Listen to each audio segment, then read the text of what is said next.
Hey everybody, I'd love to introduce Hoifung Poon from Microsoft Research, where he's been working at the intersection of machine learning and its application to healthcare and treatments. Welcome, Hoifung. Thanks so much. Very excited to be here. Hi everyone.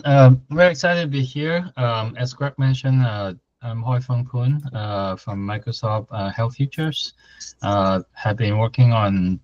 I come from a background of machine learning and NLP. But actually decided to work on health, biomedical, biomedicine 14 years ago when I joined Microsoft Research. So here I would probably kind of tell you a little bit about sort of like what we have been sort of exploring kind of generative AI for precision health, some of the learning. So let me sort of like start by kind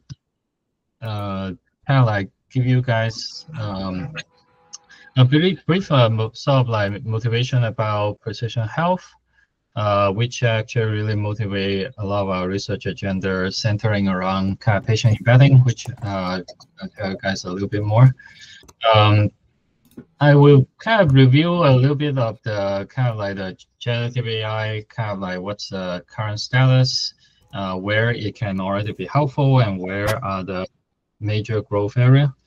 And that really sort of led us to kind of look into really two major directions. One is like how can we bridging the competency gap in individual modalities such as digital pathology, where we recently published a paper in Nature on whole slide modeling.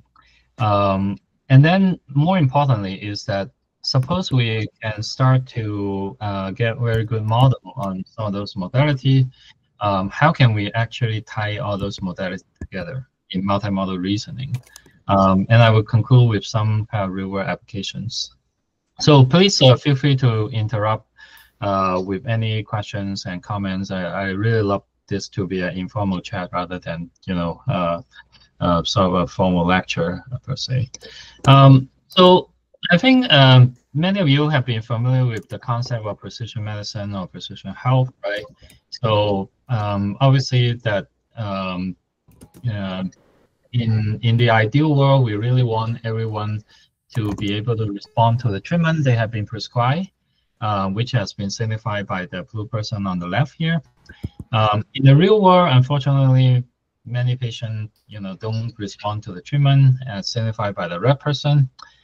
So this is obviously a huge problem with a lot of waste and unnecessary suffering, but most important of all, it's just a giant miss of treatment opportunity. And so cancer is really sort of like the poster child for this problem. And the first generation cancer treatment is dub/burn and poison, right? The toxicity is very high and the efficacy is low. Then bring us to really sort of like the second gen of targeted therapy, right? So apology a little bit about the imagery here, but on the left, you have a patient who with late stage melanoma where nothing works, right? And in the middle, you see the patient undertaking a drug that specifically kind of target the mutant protein domain for that drive the patient's cancer, right? So that's sort of really the dreamland of precision medicine, right? As you can see, that where the tumor basically melted away with almost a very minimal side effect. Now, unfortunately, cancer is one big secret weapons, right? As many of you know, which is natural selection, right? So after a while, it figured out how to, circumvent the treatment and then come essentially roaring back, right? So then came sort of like really the most recent and the cutting edge treatment, which is the immunotherapy, right? And so the whole idea is to mobilize the immune system which is the one health system that also has a blessing on natural selection and can counteract a lot of those kind of mutation and variations. So indeed, you can see one of the representative drug called Keytruda by Merck, right? So that really can work miracle on some of the late stage cancers, and then lead to really the blossoming of a whole slew of kind of immunotherapy, especially checkpoint inhibitors, right? Unfortunately, if you look at the global picture, however, if you look at actually all the patients, right, Keytruda actually only work for a minority of patients. The response rate hovering around 20 to 30% for most cancer types. So this is very kind of frustrating, right? And then once the standard of care fail, right? So then the best hope really lies into clinical trial, right? So here is Martin Tannenbaum, who is a very accomplished AI researcher and e-commerce entrepreneur. At the peak of his career, he was diagnosed with late-stage melanoma. And fortunately for Marty, he mobilized his network to help find a trial, which saved his life, right? But most of the cancer patients are not so as lucky, right? So in the US, actually, less than 3% of patients actually were able to find a matching trial, and whereas on the flip side, a lot of cancer trial failure simply stem from the fact that they couldn't enroll enough patients in time. And then if you talk to a farmer, obviously the perennial challenges is that developing a new drug costs just so damn much and takes so long, right? So fundamentally, what we really want to sort of like tackle a lot of this kind of problem is to have a sort of like continuous learning health system, which can actually really incorporate any sort of like health information signal back into the system to optimize care and accelerate discovery. So a key underpinning that we have been working on for a long time is this concept called real-world evidence. So every day, if you think about a hospital, a doctor, right, office, right, there are literally billions and billions of data points collected about patients' diagnosis, patient journey from diagnosis to treatment to outcome, right? And before the patient journey start, right, a doctor, even the best doctor, may not have any idea what exactly would the disease progress, whether the patient actually might respond to the treatment, right? So in some sense, each journey is like a mini trial, and then each encounter really bring new information, right? So if we can harness all of this kind of information, is essentially sort of a population scale free lunch, right? So real-world evidence, obviously, the concept is not new, all right? So people have been milking, structured data like claim code for decades. But what's actually really exciting is that with the advance of generative AI, we now can actually start tackling much richer information sources other than just readily available structured data, right? So for example, here is a DID journey for a cancer patient where each bar is one clinical notes, right? And the notes actually contain lots of, great information about the patient. More importantly, there are lots and lots of other information-rich modality, right? For example, a cancer patient journey typically started from non-invasive stuff like CT, MRIs, and so forth. By the time you get biopsies and resection, you will start to assess, for example, digital pathology, genomics, and so forth. And then there are fancy stuff like multiplex protein, spatial transcriptomics, and a growing array of new kind of sensors, right? So each of these modalities is trying very hard to tell us something about the patient, but each of them are also inherently limited, right? So I really like to liken thinking about this as really sort of like all this kind of blind folk touching the elephant, trying to figure out only by actually assimilating all those information, we can recapitulate the elephant, right? So to some extent, this is sort of like our nerdy way to think about precision health, right? Which is like fundamentally, we just want to basically learn a function, right? That starting from the input of all those multimodal patient journey, and then essentially try to predict, disease progression, and then treatment response. And so the challenge is that the patient journey could be sort of like really kind of like longitudinal and so forth, right? And more importantly, many of those information actually we never get to see, right? In some cases, there are sort of like this kind of principle of uncertainty, right? So if you actually assess a particular modality for tissue sample, you actually literally destroy the sample, so you cannot assess other modality, right? So that really sort of like is one of the fundamental or the challenge for how do we actually be able to learn about kind of precision health, right? So one of the promise for generative AI, right, in particular with generative model, is that if we can learn a generative model about a patient journey, right, then we can potentially start to predict those missing information based on the observed information. And in particular, all the next medical events are really just essentially a special case. So that essentially leads us to our overarching research agenda, where we essentially want to train sort of like biomedical frontier models, right, from population scale real world data. And here, where the Gen AI actual disruption means that it's now we really have a very, very powerful tool from the generative model, right, to be able to learning a high fidelity patient embedding that can almost serve as a digital twin for the patient. And if we have such, yeah. So in the challenges you described, it's longitudinal and sparse, but you didn't mention biased sampling, which seems for medical, where treatment effectiveness patient is important. Absolutely. That would be the critical issue. Absolutely, absolutely. So you're spot on. So there were lots of and I didn't mention that also the missingness is not random, right? And then everything is noisy, right? So the imagery could be noisy, right? I mean, early days, right, when you do microarray, actually the result could change depending on morning or the afternoon when humidity is and all that kind of stuff, right?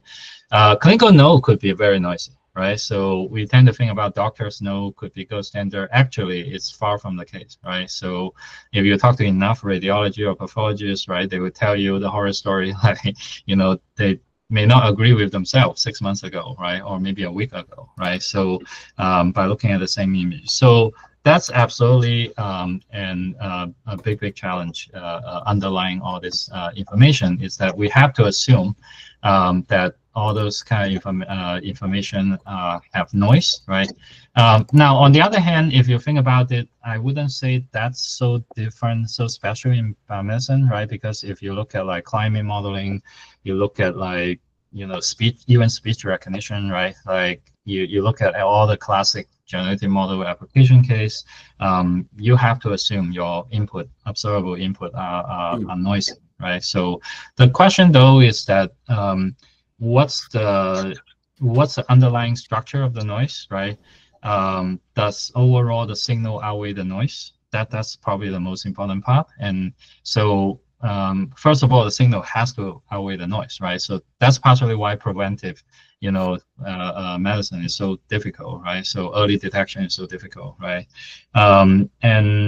And then also, if you know about some of the structure of the potential noise and biases, like you said, right, then we can at least start to play in some safeguard to detect whether there are those kind of biases. We can also maybe in some cases even leverage those known structures, sort of like prior, right, that you can inject into a generative model. But that's absolutely the some of the frontier topics. So noise makes sense, and I think right now you're the way you're describing it, you're thinking of unbiased or mean zero kind of uncorrelated noise. Well, then this actually makes a lot of sense, and also climate is that way.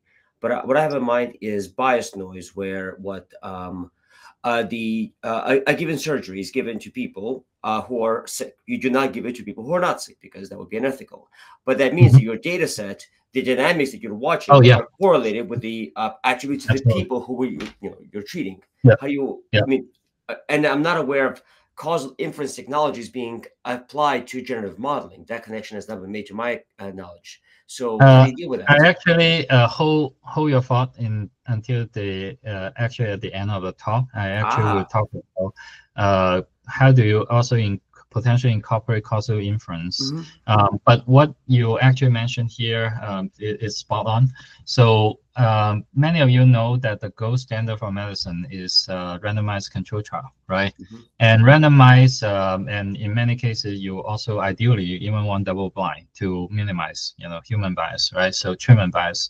So, and the randomization is the key, right? Because that's actually where you can eliminate a lot of those, just spurious correlation, right? So what you are hitting on here is actually sort of like really sort of the perennial nightmare for how do Yeah, we use observational data, right? So right. because you can kid yourself by mistaking, correlation with causation, right? So, and in July, there is a peak of ice cream consumption. There is also a peak of shark attack, right? So, but ice cream obviously doesn't, lead to shark attack, right?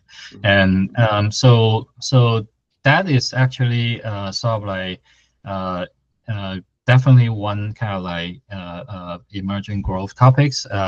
I can actually towards the end I will give you some example that I actually didn't prepare very detailed, but there is some recent research we have done to show how you can incorporate some of the causal inference to kind of like minimize those bias, right? So there is we actually sort of assess how you can minimize those, and then we show that actually by doing that we can actually using some of the real world data to even simulate some of the previous published trials, right? So Excellent. yeah, All right, thank you. yeah, wonderful question. Please feel free to interrupt Mhm. me. For with more questions and comments. So um, so here's a sort of like if we have this kind of patient generative model, right, that we're able to create this kind of digital twin. Now, one of the most immediate ramification is that we can start to play kind of like patient like me reasoning, right, at the population scale, right?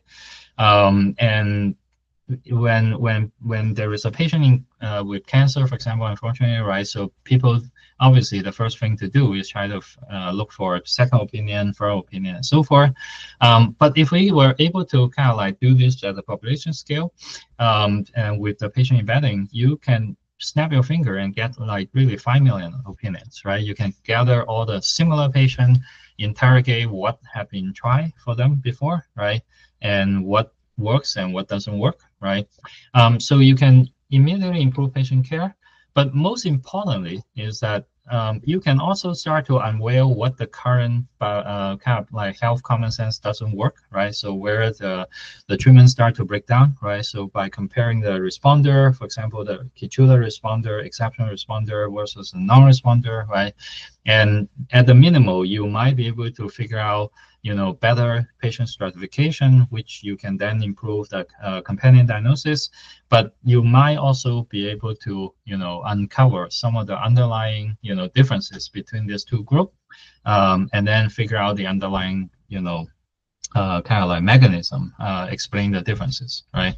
So in this way, you can really also accelerate kind of like the biomedical discovery. So in some sense, you can think about like, I mean, imagining if you have frontier model that consume the entire web, right? Read every single, guidelines and textbooks and what have you, right? Would that be sufficient, right, to be, super duper medicine? Arguably, it's not, right? So give me one second.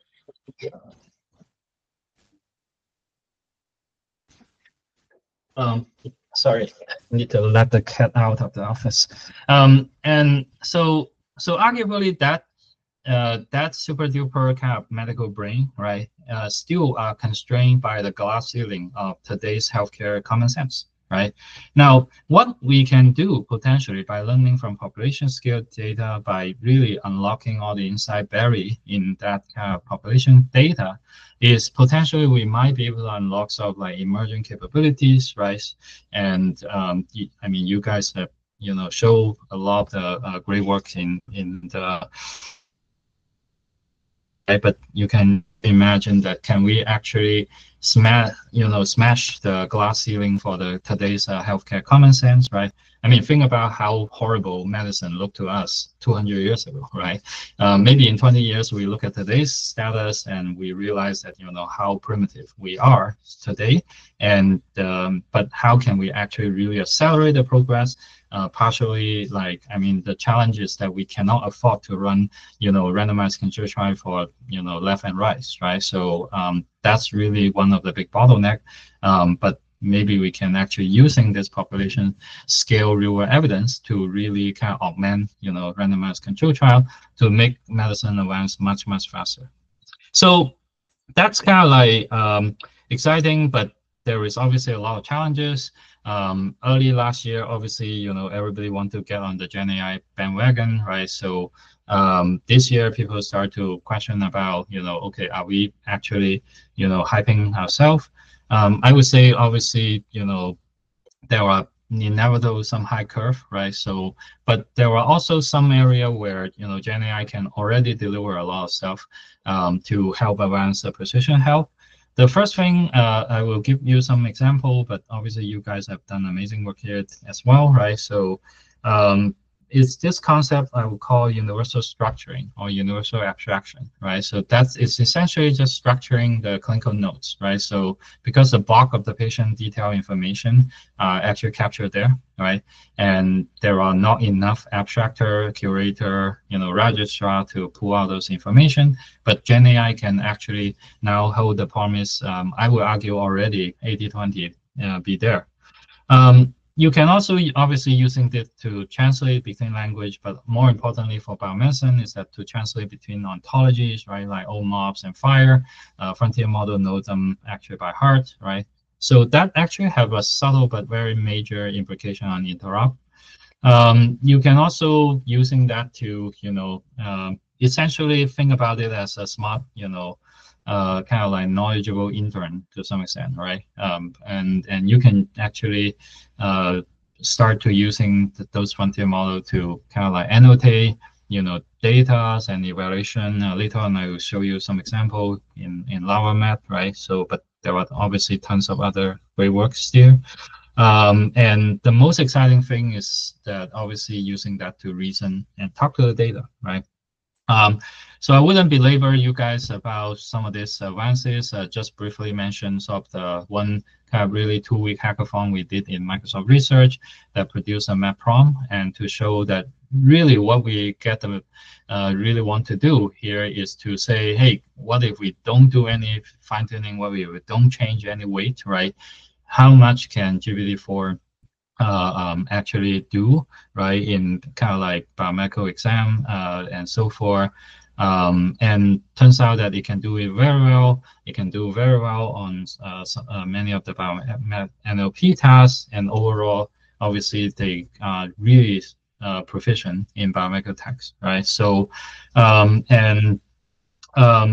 if you think about it, it sort of really makes sense, right? So because the public web actually have tons of biomedical text there, right? Just PubMed alone.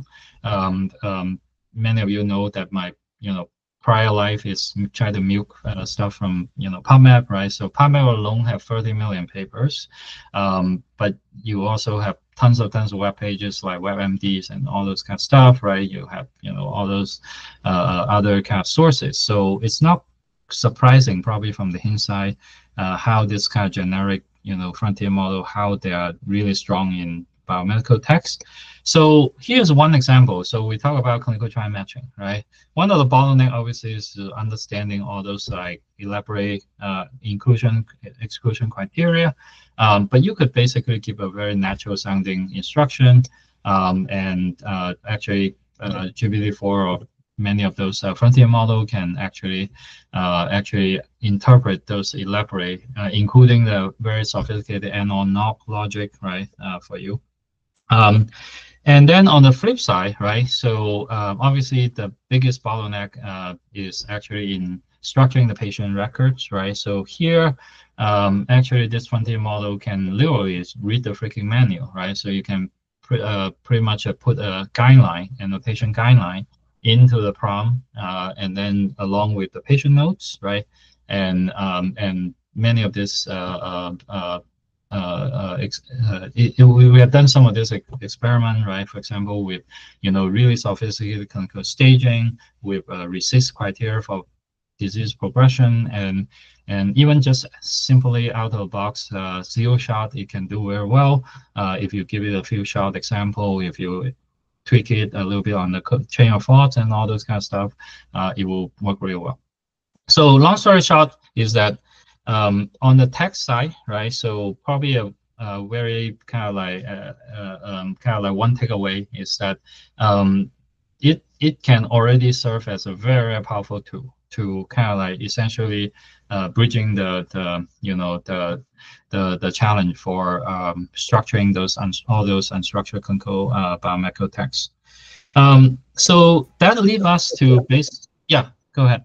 So to what extent is GPT-4 or similar models are aware of medicine, actually? So, I mean, to some extent, obviously they are. They've read the papers that discuss the progression of disease, but to some extent they're not. I mean, I'm thinking of simulations of the vascular system that pump, blood through fake simulated vessels. That's far more precision than GPT could ever have. So where is it now, and how can it be extended? Yeah, let me first clarify. Here, I'm strictly talking about universal abstraction. What I mean here is that the text have some information. So basically, information extraction, right? So in biomedicine, there is a huge workforce where their whole job, right, is a very boring, repetitive work. It's like, let's look at this 200 nodes, right, and let's figure out, okay, what are some of the key information, right, we need for the patient, right? So what's the staging for the cancer, what's a biomarker, what's a prior treatment, and all those kind of stuff, right?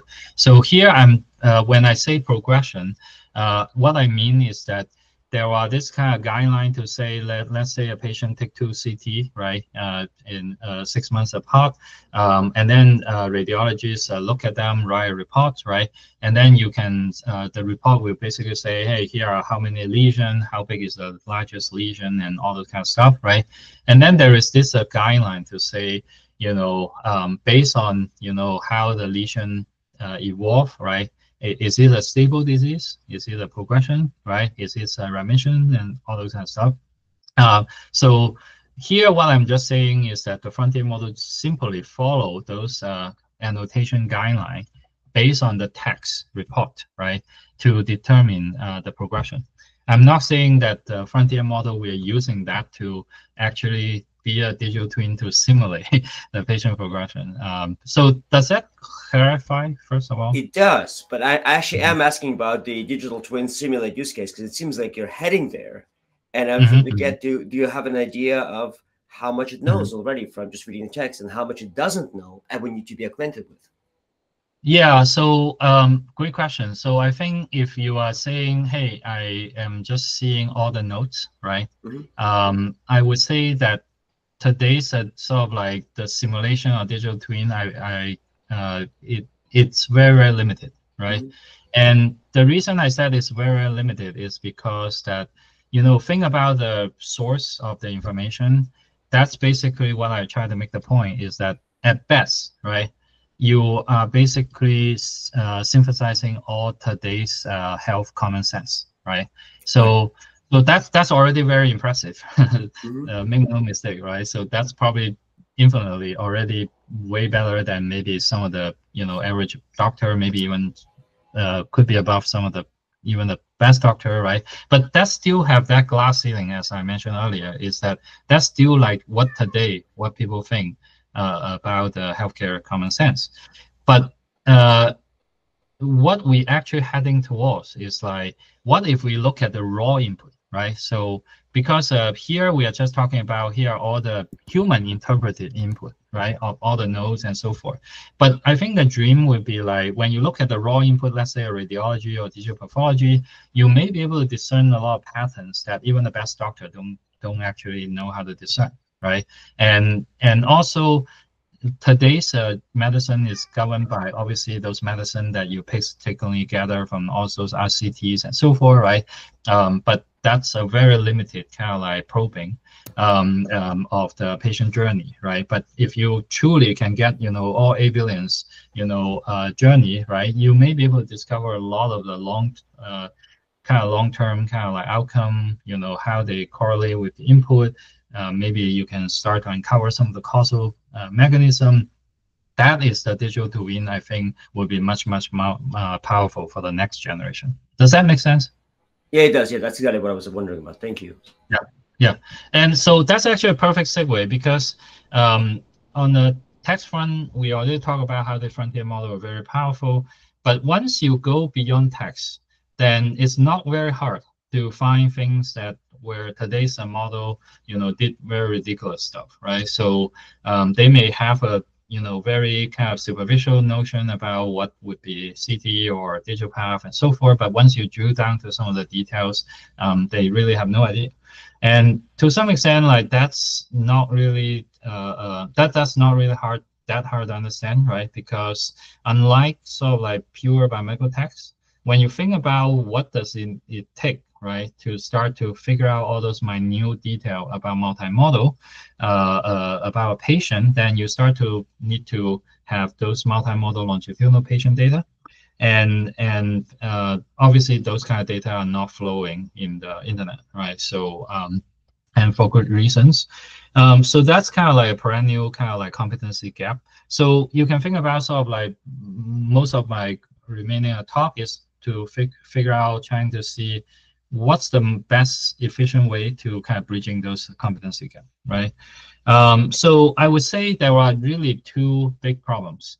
One problem is that biomedicine actually have a plethora of kind of like modality and keep growing, right? So every every other day I talk to some of the biomedical folks, I learn something really exciting, right? They come up with some fancy new technologies, and some of the older technology actually become more affordable, so now they become scaling and so forth, right? So but many of this modality are really have very different characteristic from sort of like what the general domain AI, right? So it's working on.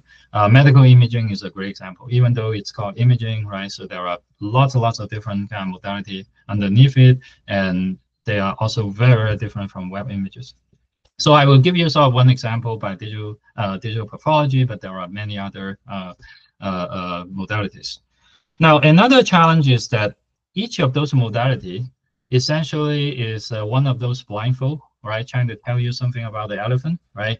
But unfortunately, each modality, when you learn it separately, right? So it basically using a different language to tell you about the elephant, right?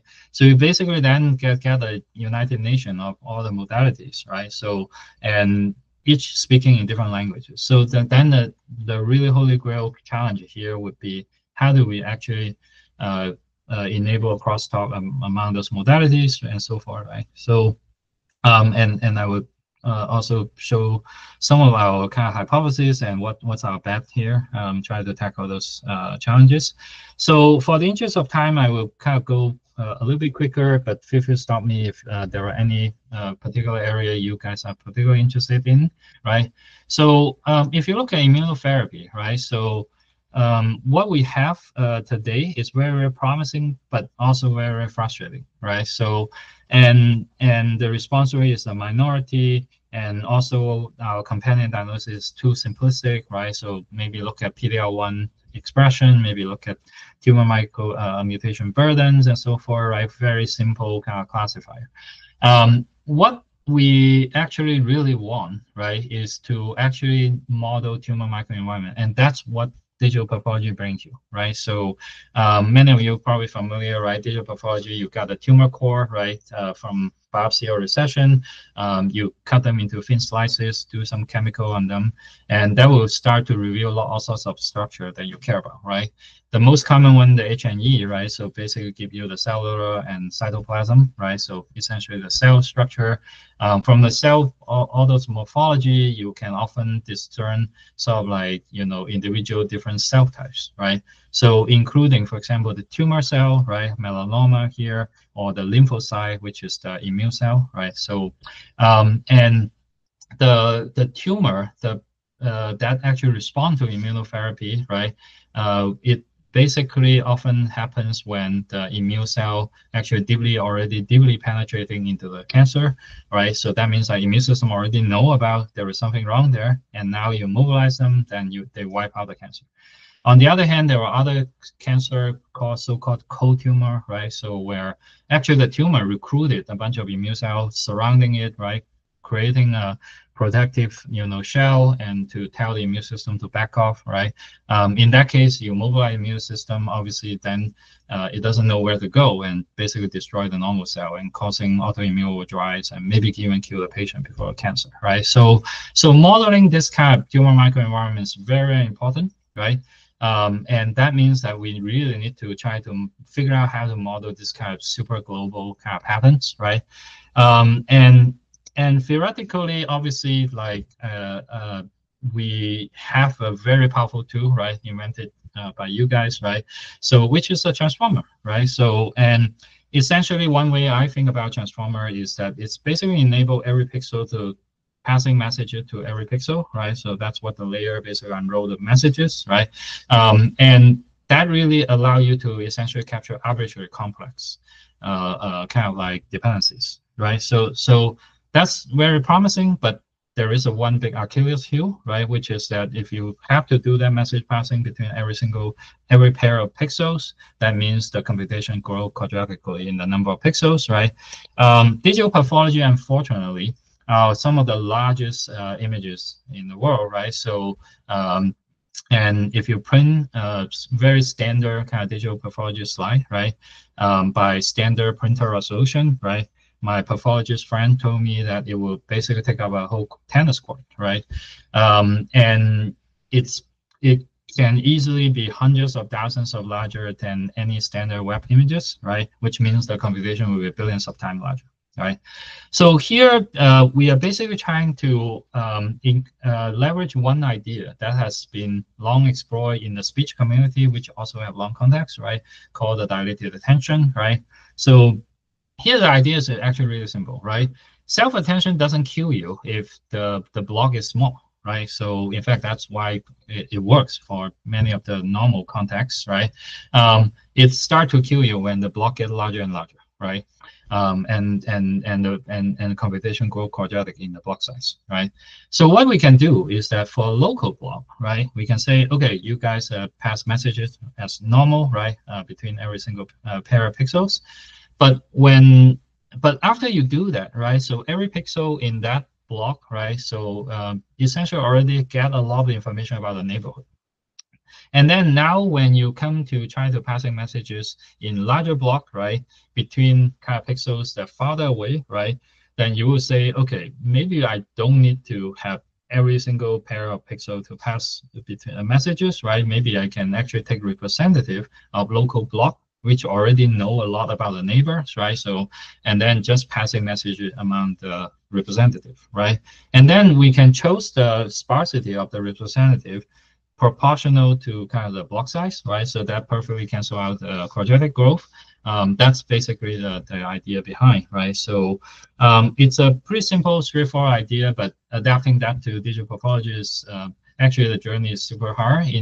And actually a lot of the time, right, as many of you work on real world data, right? So actually getting the data, figure out, all the politics and all those kind of stuff, actually aligning stakeholders and so forth, that's the most difficult part, right? So for us, it took us more than 2 years to essentially work with our collaborators in Providence, enable them to be able to actually get those data in computable forms and so forth.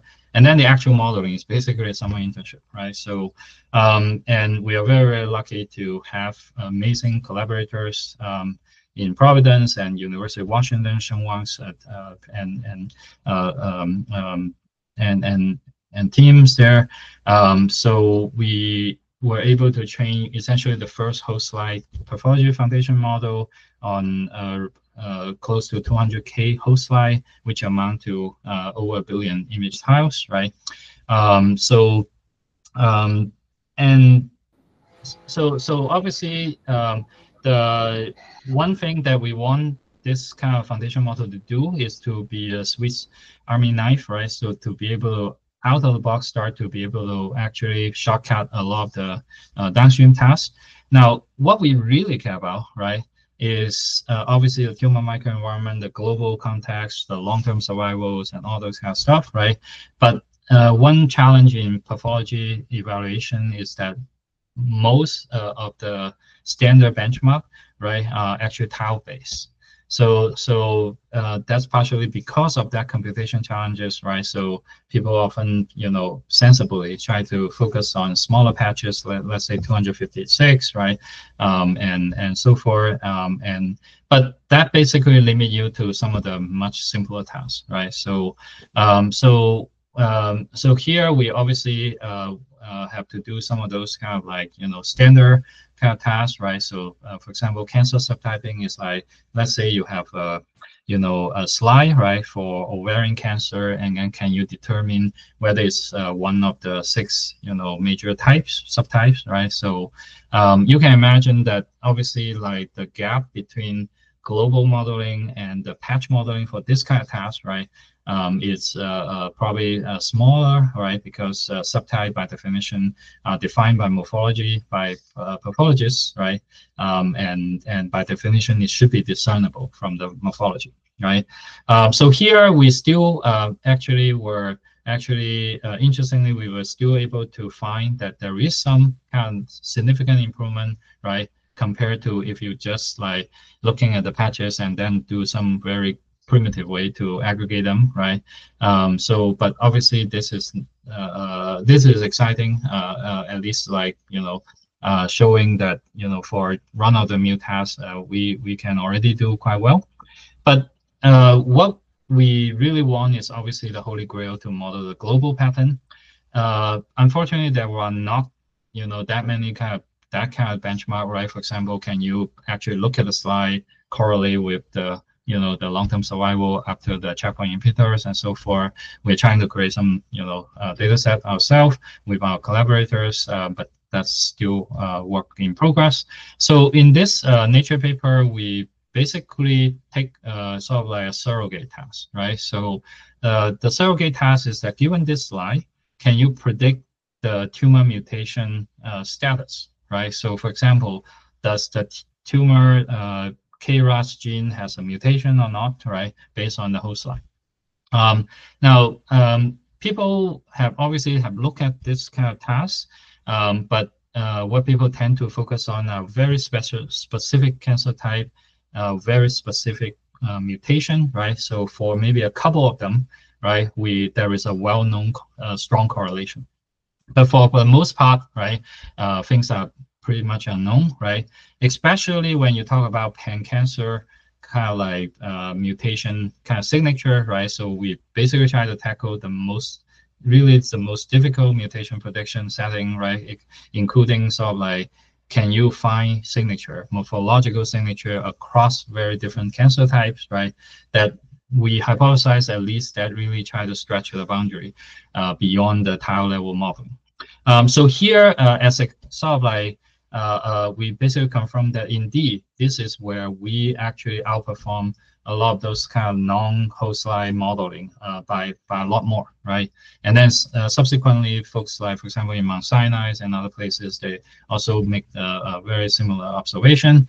And this is sort of really exciting because for a lot of this kind of gene, right, mutation, you don't even know whether there is a discernible morphological changes, except for some very special case like maybe microsatellite change in colon cancer, right? There you actually see very distinct patterns, right? But most of the time you actually don't know. And here we even uncover some pan-cancer signal. For example, with very important gene like KRAS, right, where our pathologists collaborate have no idea about and got very excited, right? So that's sort of like at least a glimpse of hope that we might even be able to discern something beyond the human experts and so forth. But obviously we are far from being done, right? We also did some, obviously, very standard kind of clip training, right, based on the slide and the reports, right, and essentially using the report as a natural language supervision and show that you can actually do a zero shot for some of these tasks quite well. But all in all, it's like one thing that really surprising is that digital pathology is sort of a niche domain. We are pretty surprising to see so much interest from the community. And we also sort of saw all this download from all over the world. That's really motivating for us to kind of like do more here. But at So the question ground, about yeah, about that model. So the trick you yeah, played was obviously the multi-resolution thing, which seems like it smells like a very, transferable trick. Actually, I'm thinking whole universe simulators do exactly the same thing. It's a fast multipole where they just say, approximate that part of the universe very coarsely, this part of the universe, precisely. absolutely, And I'm also absolutely, thinking climate has exactly the same trick because around the other absolutely. side of the Earth or a long time ago, you want to coarsely approximate. So Yep, what other connections do you see? Or diffusion models? They yep. kind of, you have a Mhm. neural approximation based on, a regional state, like as you can coarse Yep, grained, fine grained. So what yep. directions do you see for improving this direction? Yeah, you're spot on, right? I think one of the really fascinating notion, I come from NLP. There is a great work in NLP called actually cost to find parsing, right? In fact, actually one of the main offer is actually in Google, right? So Slav Petrov, and so actually know him well from grad school days. And the idea exactly like you said, to think about there is this multi-scale kind of phenomenon, right? And then how you can start from sort of like really combining course level and then be able to also actually capture every single scale. So climate is one obvious thing. And I think really sort of like in generation is also very similar, right? So image generation, like you said. So yeah, honestly, I have this kind of fish eye vision to mostly focus on health. So I definitely think about lots of cases in health. One of the obvious case is actually the time scale, right? So when you think about modeling a patient journey, in some sense, it's kind of analogous to modeling climate, right? So there are short-term weather, there are long-term climate, right? So and I think right now we are unfortunately limited a little bit more in the medicine side, right? In the, for example, focusing on the clinical footprints and mostly so that limits us to a little bit of the more short-term case, right? But if you think about like that worked reasonably well for cancers and other high touch kind of disease. But when you go to things like mental health and metabolic disease and all those kind of things, right? So much footprint actually are captured outside of the clinical footprint, right? Mhm. And also really require you to start modeling at the multimodal scale, right? So what will the patient do in 3 months versus what will patient do in 30 years, right? Certainly, like I see a lot of potential there. Excellent. Thank you. Yeah, cool. So in the interest of time, I would just quickly sort of like kind of sketch some of the remaining high-level ideas. So in a single modality case, right, obviously you can basically apply this general autoencoder-ish kind of scheme, the recipe, right? And here is actually where you can also encode some of the prior knowledge about the modality, right? So in early days vision, obviously dominated by convolution, which is basically one intuition about some of the structure, translation, invariance, and all those kind of stuff, right? Once you dive into each of those modalities, right, you will be able to see amazing potential kind of like structure. Like for example, CT versus MRI, right, versus ultrasound, versus pathologies, and versus multiplex proteins and all those kind of stuff, right? So and there is really so many exciting things to look at this, right? And obviously encoder and decoder can be the same and so forth, and we probably don't want to retrain some of this. We don't need to reinvest in the text modality, but can focus on the non-text modality, right? But still, that assuming we did really well in basically kind of like do nonlinear dimension reduction for all those modalities, right? There still leaves the challenge here is that each of them, again, is trying to tell you something about a patient, but in a distinct language.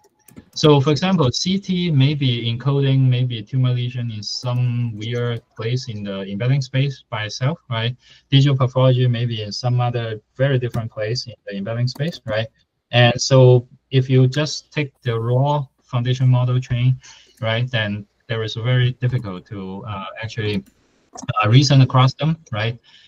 So I'm an NLP guy, so I have lots of friends in translation who educated me about, how, the translation world, right? So the world have hundreds of languages and so forth, and how do we do the translation, right? So obviously, like, you can't rely on brute force, right? You can't do pairwise translation, right? So you take a language from Africa versus a sub-language in India, right? There may be zero parallel data for them, right? So obviously the common trick for all the commercial MT system, right, is that you basically take some resource-rich language, typically English, right, using that as a interlingua. So now the language from Africa, you can translate to English, then translate to the sub-language in India, right? So then you can successfully scale to hundreds of languages in the world, right? So here, our idea is very simple, right? So it's basically we say, hey, maybe we can do the same thing in multimodal. Maybe we can basically take one modality, right, and then ground it everything else to that. And so for many reasons, right now we are betting on the text modality, right? So there is already amazing foundation model reasoner for that, right? And also, if you look at any modality under the sun, right? So the chances are the study of that modality is conducted in natural language. So that means that it will leave paper trail, right? It will leave some of the modality text pairs, which you can essentially leverage as a free lunch. So here the idea is really simple, right? You can, align that with sort of like paradigm like late fusions and so forth, right? We have all those encoder and decoder that separately train for individual modality, right? We basically maximally try to leverage them, but then focus the learning to just adapter layer that basically do the translation, right? So there is a subtle but very different a major departure from the clip model, right? So clip, you basically do, here are two modality, you treat them the same, you push them to a common, like interlingua, a new common interlingua, right? If you only have two modality, that's easy, right? Once you have three, you got a three-body problem. Once you have more and more, right? And so in this way, by grounding in into the text modality, you basically circumvent that challenges. Now, obviously, there was many limitations in this paradigm, right? So the jury is still out. We have some promising progress, but this is far from being concluded. But this is essentially the direction we're betting right now.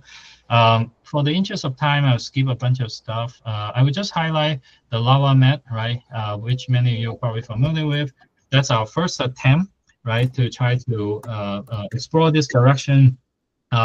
By focusing a lot of our learning in the adapter layer, or you can call it projector or what have you, right? We also publicly released a model, but as I joke often with my team, it's like any model release become obsolete these days, right? So, but what's the really lasting value is the general recipe it represents, right? So one is this modularity principle, and then using text as an interlingua. Another kind of like very commonly applicable recipe is to using some of this powerful frontier model to actually generate synthetic data, right? So that actually can really power a lot of this kind of training. For the interest of time, I would skip all this. I will mention that we have also tried on radiology, right? So once you go beyond the public data, right, public image and text pairs, right, you go to a patient journey, there was so much kind of image text data, right? So obviously many of you have done amazing work here as well. And you can also add an image decoder to this scheme, right? So, and in this way, you can essentially basically like, hey, given a CT scan or a chest ray taken 6 months ago, right? If you said, hey, here's the progression, right? What happened in the next image, right? So you can imagine could be a very interesting exercise to force the model to learn very intricate image, evolution interdependency, right? You can also switch the image decoder to a mass decoder, right? Here we basically we are inspired by SAM, right? But we are also thinking that a lot of the default application there is to have a bounding box and then basically figure out what's inside, being quite agnostic about the object types and so forth. So here we basically try to take an opposite direction. It's like we try to maximally leveraging the information about the object, right? So the tumor core versus organs versus enhancing tumors and all of that stuff, right? And we try to basically do a joint recognition, detection, and segmentation together. This is why we call it image parsing, right? And then we've essentially grounded everything on text, unifying text prompt, right? So obviously this is just a baby step. Quite excited about the progress, but much more need to be done. And ultimately, I want to conclude by saying that if we have the patient embedding, right, then we can also start to train embedding for other stuff, right, like intervention. And then we can start to think about the whole medicine being essentially matching reasoning across those embeddings, right? And here I want to just show you very quickly about clinical trial matching. We already showed that this actually can work, right? So many of you know Providence is the third largest health system in the US. So very excited that they start already using some of our work and from research to start piloting with real patient. But what this actually means is that it's way beyond just clinical trial matching, right? Clinical trial matching by itself is already a billion-dollar business, right? But the really ramification is that if you can do this, if you can conjure up virtual cohort by snapping a finger, right, then you can actually using this as a hypothesis generation.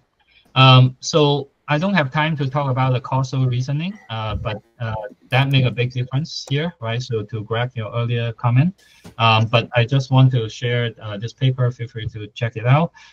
Where obviously still very, very baby step, but we show that by incorporating causal inference, we can actually simulate many of the marquee lung cancer trials using real-world data from Providence.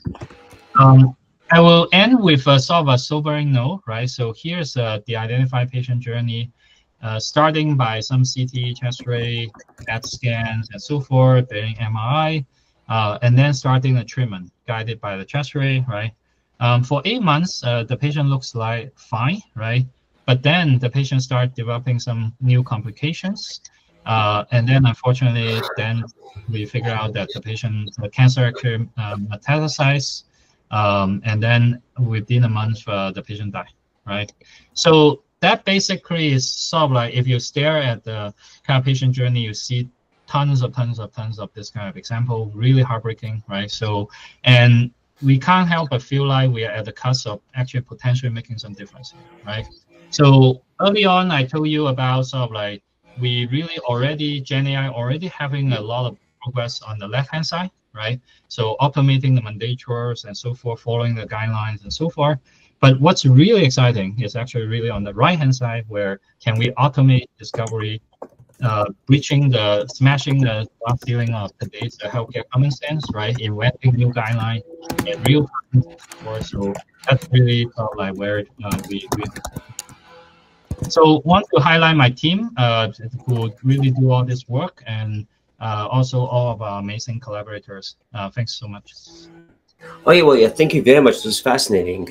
If anything, let me just ask one final topic: is yes, the causal inference, because a lot of this becomes a lot more powerful if you can actually say that um, the causal impact of this treatment is this, independent of communities. And I'm thinking both on your bias because you get people who are sick in this particular way, and that's the only people you're going to get. You're going to get some particular minority who does not follow treatment because they don't trust doctors, or are not present in mutual population because it was done in certain cities that did not have that group. Yep.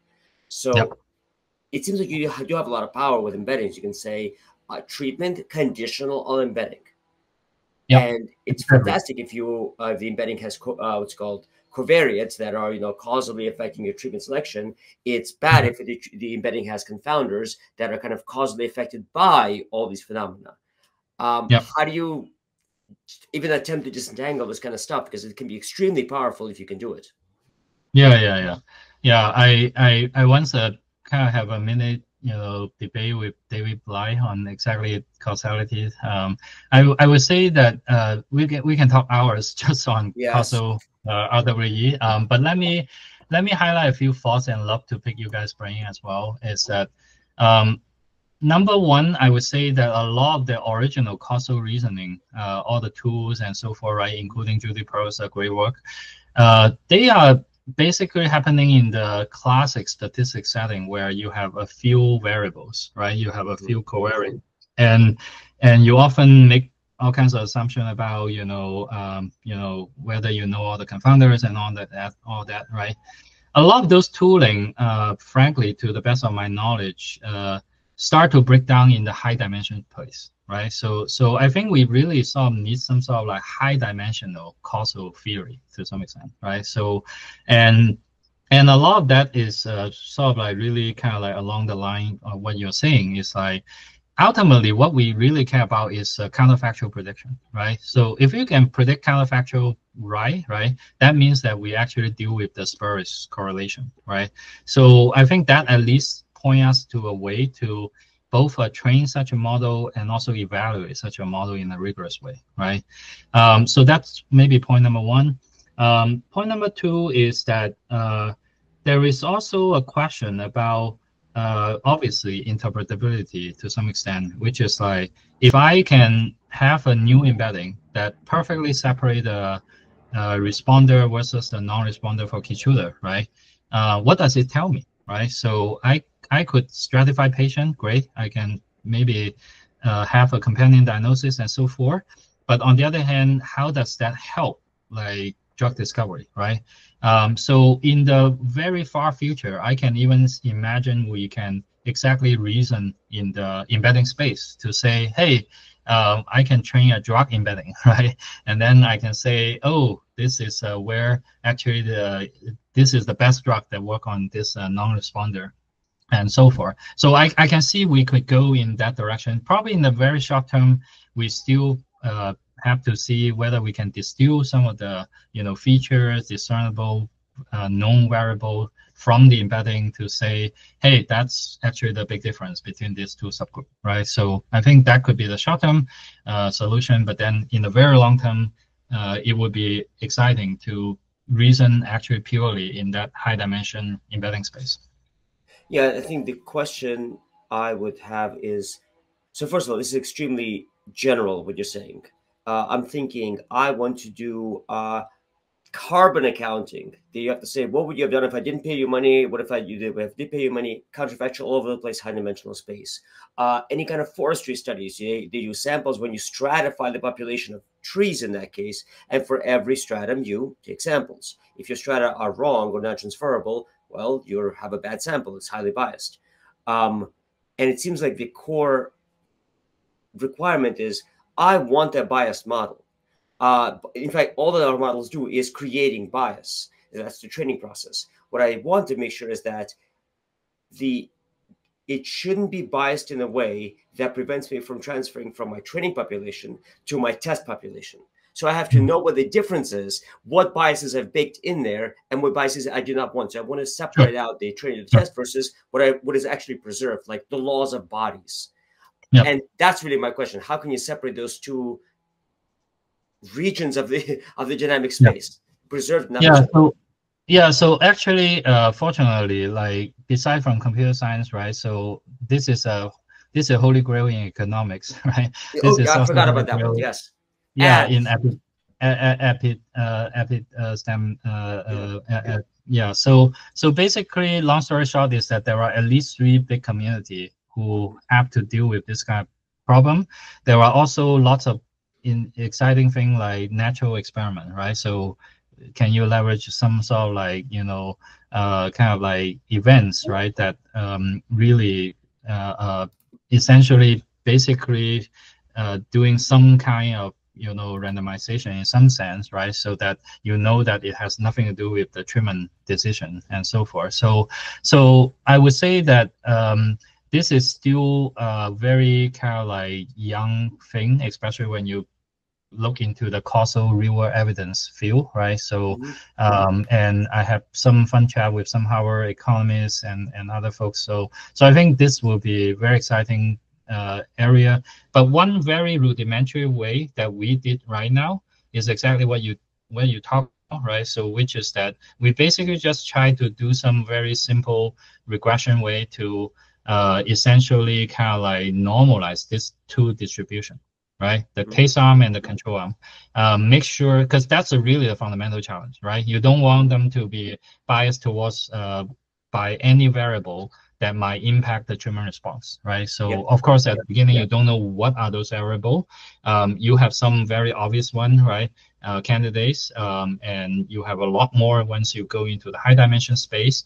And how do you actually try to make those two distribution similar as possible? So I would say that one thing I want to caveat here is that I'm not saying that any of this, I don't believe any of this can completely eliminate the confounders, but it could hopefully eliminate sufficiently well so you don't generate crap hypothesis left and right, Mhm, right? mhm. So you generate some more valuable hypothesis, and then you can then help minimize the expense in the RCT. So you might be able to run a much more nimble, adaptive RCT. Got it. Yeah, that actually helps a lot as a way of going forward. Yeah, thank you, and thank you for taking the extra time. Yeah, thanks so much.